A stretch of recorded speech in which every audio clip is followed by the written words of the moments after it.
Tingnan nyo naman ang ganda ng paligid na ipakikita ko sa inyo. Patikim pa lang to sa overlooking na school na napuntahan ko.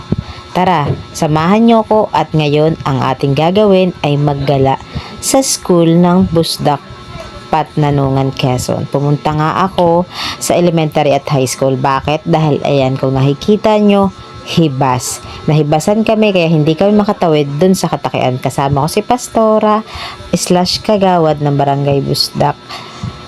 At sasamahan daw niya ako papunta sa kay Sir LM. Dahil kagabi pinuntahan niya ako sa bahay at inakit ako sa kanila pero hindi ako nakapunta at ako'y namamagod. Kaya sabi ko pupunta ako kay Sir dahil palipat na ako ng katakian ngayong nga ding umaga kaya magpapaalam muna ako. Tapos yung unang sakad pa lang na ipinakita ko kanina hinihingal na ako. Aba ay yung pala 3 sakad pa ng mga ganun halos katataas. Kaya naman sabi ko, bilib ako sa mga kaguruan at mga estudyante sa lugar na ito dahil araw-araw nilang dadaanan yung 3 sakad na ganito papunta sa kanilang school.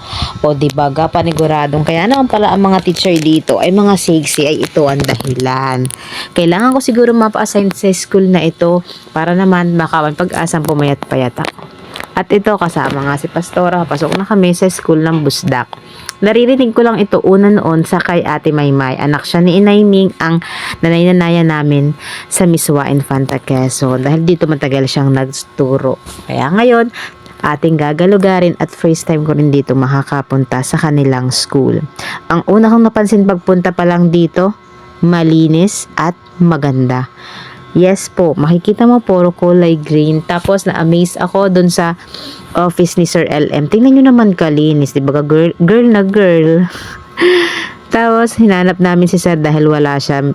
Nang araw na ito nga ay start ng kanilang NSET. Kaya naman naisip ko baka nandun sila sa may room at dun mag-iipon-ipon ang mga teachers. Hindi ko nga abarahin si Sir Leomar dahil alam ko namang siya ay very busy na person dahil siya ang head ng school na ito. Si Sir Leomar ay dati kong ka-boardmate sa Manila. Tapos yung kapatid niya, kinakapatid ko na anak ng aking nanay. Kaya siya, old friend din siya at saka ka-batchmate ko siya noon. Although Mount Carmel siya nag-aral at ako naman ay public.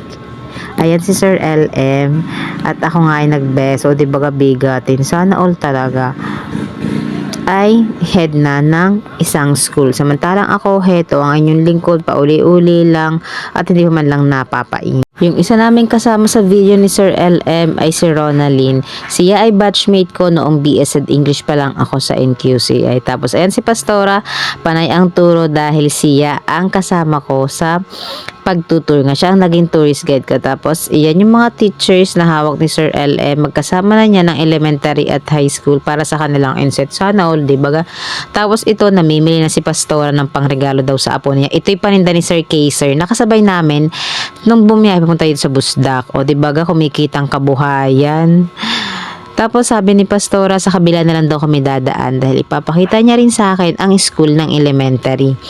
Sabi ko mas maganda nga makita ko dahil malay mo maisipan ko magparank dito dahil mas mabilis mapain kapag dito sa Barangay Patnanungan kaya sa amin sa Bordayos na anyos na kaming naka-rank pero wala pa rin napapain dahil wala namang mga slot. Pero dito sa Patnanungan mas marami ang slot saka mas konti ang applicant.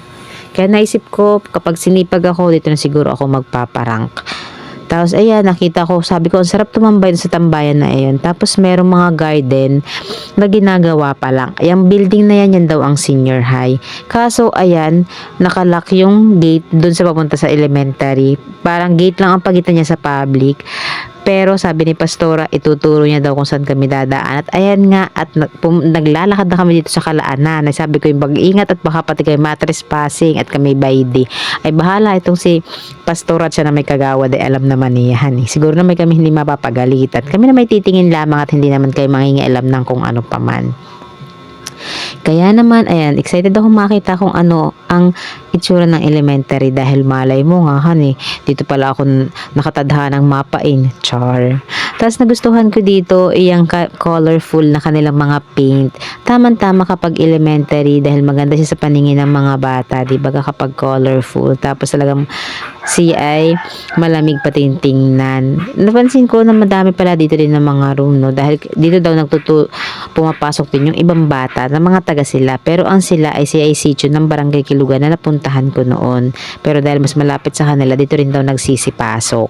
Kaya naman, ayan, nagustuhan ko dahil sabi ko, ang lawak pati ng ground. Pero ito, yan, yung itinututok ko yan. Diyan ako kilig na kilig nung makita ako. At ako'y napapatakbo pa. At sabi ko, kapag ako'y nandito, kapag ako'y siguro nagtuturo, ako'y laging dito pepeso sa pestong ito. Abay, bakit? Ay, tingnan nyo naman. Diba? Sobrang nakaka-love yung ganda talaga ng view. Oh, overlooking. Kitang-kita ang katakian. Ayun lang sa tapat. O, diba? Ayan, itinuro ko pa nga. Talagang ako'y na-amaze dito. Sabi ko, napakasarap naman ditong tumambay. Dahil ang school nga ng National High School at ng elementary school ay talagang nasa tuktok. Sabi ko nga, parang Stairway to Heaven. Ayon nga sa teleserye ng Korean, honey. Pero ito, Stairway to School naman. Tapos nagustuhan ko to, itong may Welcome to Bustak ES nila. Kaya naman si Pastora nagpresenta na siya na ako kanyang picture, kaya nagpicture-picture ako doon. Tapos itong ibini-video kong yan, napakalawak, hindi ba? Iyan po ay garden daw ng mga estudyante. Di ba ga? Saludo ako sa mga teacher na nakaisip na ipagawa ito sa mga estudyante dahil syempre makakatulong nga naman ito sa livelihood. Tapos maganda rin ito para sa health ng mga bata. Syempre na-exercise sila. At the same time, may pagkukunan ng mga pwedeng pangkain ng mga tao dito sa komunidad na ito. Saludo ako dito, no. Kapag nga naman mga ganito na malaking lupa, ay maganda talaga, ay merong gardening. Naalala ko nga noong elementary ako ay may pagtatanim ng kamuting kahoy noon sa probinsya. Ewan ko lang ngayon dahil parang bihirang-bihira na lang talaga may mga ganito. Kaya naman halos karaniwan ngayon ng mga generation ay hindi na masyadong maalam magtanim. Tapos ayan, 'di ba? Ang ganda ng view pataas. Yun nga lang sinasabi ko sa inyo, kailangan nag-breakfast ka tuwing papasok ka. Dahil kung hindi ay gutom ka. Yun lang, and thank you for watching. Please like, subscribe, and share. Thank you nga pala kay Pastor Kagawad sa pag-ampon sa amin dahil sa kanya kami tumira. Mag-anak silang mga bait, kaya naman sobrang thank you.